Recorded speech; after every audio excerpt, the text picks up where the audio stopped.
Miss ko itong dinadaanan namin ni Lola Elena. Dito kami madalas nagdidiskusyon. Nag-aalala ako sa kanya, siya naman nag-aalala sa akin. Kaya ito po, mga kabayan, tiyak mamimiss din ito ni Lola Elena, itong dinadaanan niya. Mukhang malalim. Malalim pa din, no? Ayan. So, balik tayo ngayon mga kabayan sa bahay nila. Kasi mayroon po tayong kukunin, no? Dahil mayroon sila mga pato, no? May pusa, may aso, kawawa naman po mga kabayan na maiiwan sila para sila tuloy inabandon. Siyempre, pet lovers tayo mga kabayan, kaya hindi pwedeng iiwanan na lang sila dyan ng basta-basta. At ilang araw na sila nandyan mga kabayan. Ngayon, kukunin na natin dahil nakalipat na, no? At sunduin natin ngayon yung pusa at aso. Okay? So, ayan, kasama natin ngayon si Tatere at may dala-dala po tayong pagkain nila. Buti na lang, ilang araw na rin walang ulan dito, kaya yung dinadaanan namin ay hindi na madulas, hindi na putik, no? Pero nakakadaan pa rin tayo ng dalawang sapa dyan o irigasyon dyan na malalim pa rin mga kabayan. Kasi wala naman tayong ibang madaanan kundi yun lang talaga, no? Ang importante ay nailipat natin sila sa magandang tirahan na hindi na sila dito mangamba o mahirapan sa dinadaanan nila pag tuwing umuulan. Ayan. So ayan, na-miss ko rin ang bahay ni Lola Elena. Yung trapal nandoon pa rin po pala, no? Kasi si Tatere pumunta din siya kanina dyan dahil yung mga maaayos na damit ay inuunti-unti niyang nilabhan, no? At dinadala doon sa bago nilang tirahan. Kaya yung trapal nandiyan pa rin, hindi pa rin po nakuha. Pero magagamit ni Tatere yan doon. Ayan. Hello, Brownie! So, ayan yung aso nila. Pakainin po natin, tatay. Pati yung pusa. So, ayan. No, tuyo na. Tuyo na rin po dito mga kabayan. Kahit papaano.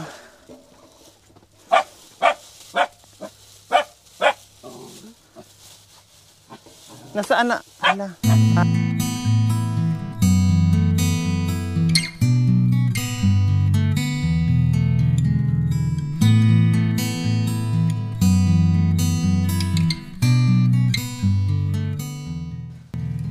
Ayan. So, ayan po mga kabayan. Mingming. Pakainin natin si Mingming. Anong pangalan ng Mingming nyo po, Tatere? Mingming, madam itong aso. Ay, Mingming. Akala ko yung Mingming na yung tinawag nyo. Ang lumapit si, Aw-Aw. Tapos yung Mingming nyo ay Aw-Aw. Hindi, madam. Ano? Miming. Miming. Dapat yung total, pinangalan nyo dito sa aso nyo, Mingming. Yung pusa, Aw-Aw. Aw, aw, aw, aw, aw! Nasa bukid siguro yun. Naghahanap siguro ng ibon. Ming! Miming! Miming! Ay, marunong siya, tatay. Oo. Naghanap siya ng ibon, nanguhuli siya. Oo, madam. Yung tawag sa amin, sikling. Yung mahaba ang paa, Oo, madam. tikling. Oo. Tikling sa amin yan, dito sikling. Inaagaw ko. Iihawin ko. Inuuwi po niya, ganon. Oo, madam. Pero wala na yung ulo. Ulo lang naman din ang kinakain niya. Oo, madam. Ming. Ming, ni. Uy, ano yun? Paa ng manok. Ha? Parang buhay yun.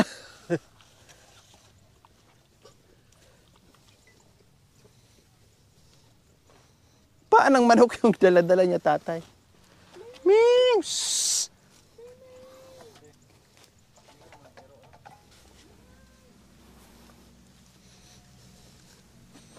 Buti nagpapatali, oh.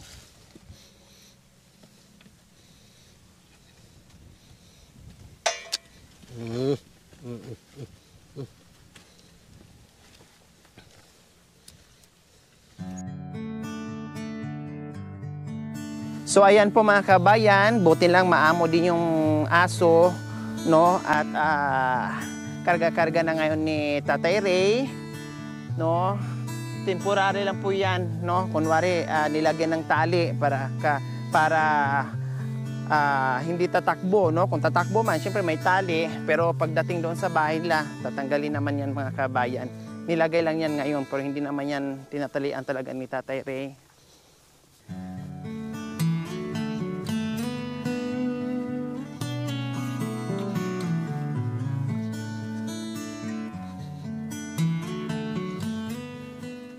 So ayan po mga kabayan, no, sila din mahilig din sa pusa, sa aso, kasi syempre wala silang anak mga kabayan, no, para na ring yun na yung libangan nila, yun na yung nagiging anak nila mga kabayan, no, na pinapakain. Dahil talagang pag natutulog ayan sila, kasama yung katabi yung pusa, no, nandoon din sa aluhan nila. Tapos yung aso nila nandiyan sa loob din, no. Kailang talagang ganun po mga kabayan ay naiwan sila ng ilang araw doon, no, dahil inaayos pa dito sa kabila at pabalik-balik si Tatay Ray. So ngayon medyo okay na, unti-untiin natin sila hakot. Pati yung pato mga kabayan, no, parang malungkot din sila na naiwan sila dyan. At syempre nakasanayan nila na nandiyan yung amo nila, hinanap-hanap din nila.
Ayan po mga kabayan, nakarating kami dito sa Bagong Bahay at tuwang-tuwa yung aso. Hindi mapakali. Ayan tuwang-tuwa siya. Siyempre na-miss din nila. No, na-miss din ni Mingming yung amo niya. O, di ba? Ayan tuwang-tuwa.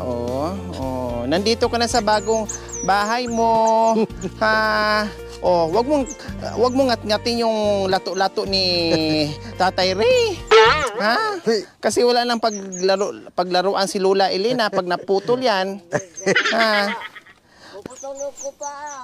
Ha? Puputulog ko pa. Puputulin niyo po? Yung alin? Sa kanya. Ni? Para ba nag-ibig ka na sa akin?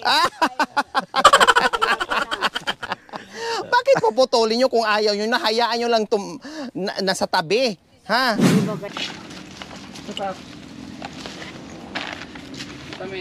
Si Lola. So ayan po mga kabayan, kararating lang namin.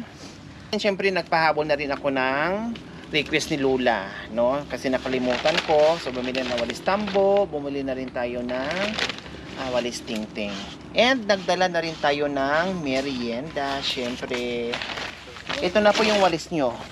2 walis, 1 tambo. Di ba? Napagod kayo sa kakabunot ng damo? Ha? Hindi. Lumakas kayo ngayon, Lola. Ibang-iba kayo ngayon na. Ano kayang meron ba? Ano kayang nakain nyo? Bakit bigla kayo lumakas? Kasi ayaw ko na yung lumaki ng damo. Yung ahas. Baka kagatin ng tao, mamatay yung ahas. Hindi yan tao ang mamatay. Ah. Hindi mo makagat yung tao. Ngayon baliktad na po kasi ngayon. Dati yon, yung ahas pag nakagat ng tao, namamatay yung tao. Pero ngayon, ang tao na nangangagat ng ahas. Ayun ko lang ngayon. Ewan ko lang kayo. Kasi Iyan ang gawin nating upuan. Kasi wala pa tayong upuan. Magpapagawa pa tayo ng upuan pag meron nating karpintero. Oh, 'di ba? O sige, merienda po muna tayo la.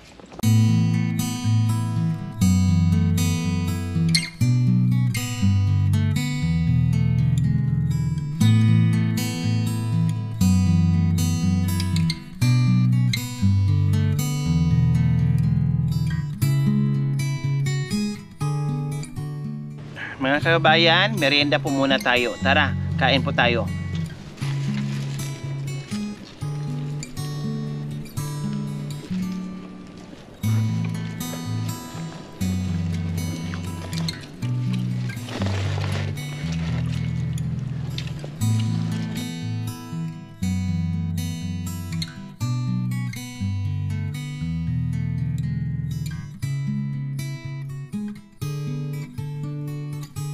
Okay, so ayan po mga kabayan, nandito na yung ating karpentero po mga kabayan na siya po yung gagawa dito, no? Kung magkasundo tayo sa presyo mga kabayan dahil alam naman natin, no, na medyo budgeted yung ating pera. Sakaling madagdagan pa yung ating donasyon dahil kailangan pa natin may kusina, may CR, plus may poso pa tayong gagawin, so medyo malaki-laki pa ang gagastusin natin, plus materialis, plus karpentero natin, no? Tayo ay umaasa pa rin at syempre think positive lang tayo, no? Think positive lang tayo dahil alam naman natin na marami tayong mapagmahal na mga kabayan natin, no, na tumulong dito. So sana may mga pahabol, waiting tayo sa iba na gusto magpadala. So kung ano lang yung pera na nandito sa hawak natin, no, yung mga nauna, yun po yung unahin natin na ipagawa dito sa bahay ni Tatay Ray at ni Lola Elena. So ayan po, nandito tayo ngayon. Pagtabihin na natin yung CR natin at saka kusina, no, para hindi na mahirapan si Lola Elena. Nakita naman natin na medyo mahina na, so hindi pwedeng masyadong malayo sa kanya yung kusina, lalong lalo na yung CR. Kaya bumili tayo ng arinula just in case na maihina siya na nandito sa loob ng kubo, ay pwede na yun, no. And then sabi kasi ni Tatay Ray kanina, dito sana yung CR. Tapos dito yung kusina, no? Parang baliktad. Sabi ko dito na lang yung kusina and then dito yung CR kasi usually naman yung CR ay nasa likod ng bahay, no? Para hindi masyadong bungad. Pag may bisita ka, bungad agad, CR ka agad. Dapat kusina muna ay din CR. So, paano yung sistema, Tatay Ray? Pag ganon. Sarang ka lang ano. Ajay, ano ajay CR, si Kwana, talong hollow blocks ajay. Dito na lalagay yung ano, CR. Dito sa gilid. Dito na yung CR. Tapos dito yung CR.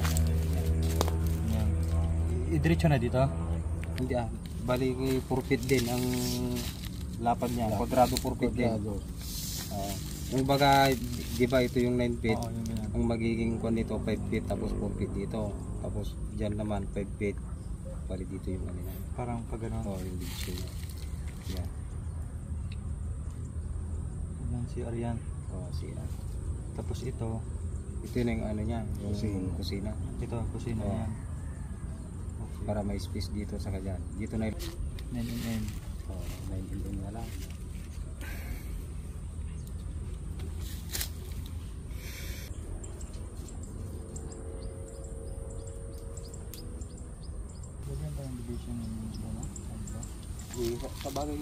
Tambak pa tamar eh. Tambak kasi mar. Di ba 168 na isang buong ganon. Isang buo. So ang mangyayari kasi doon is yung dito na lang sa CR. At saka ito, yung pael. Yung pael. So ilang ano yon? Kasi half lang naman.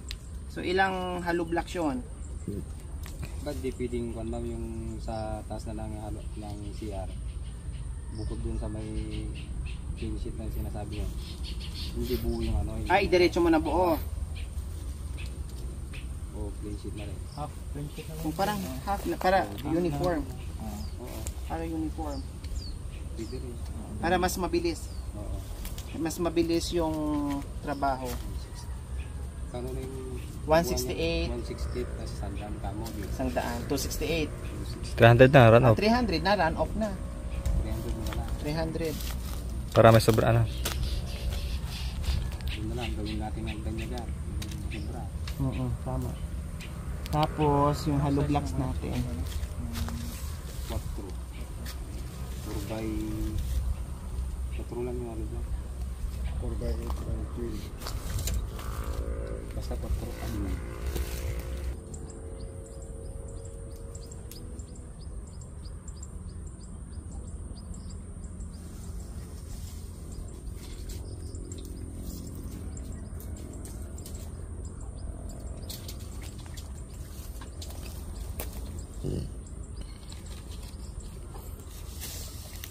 Walong city na 2 by 3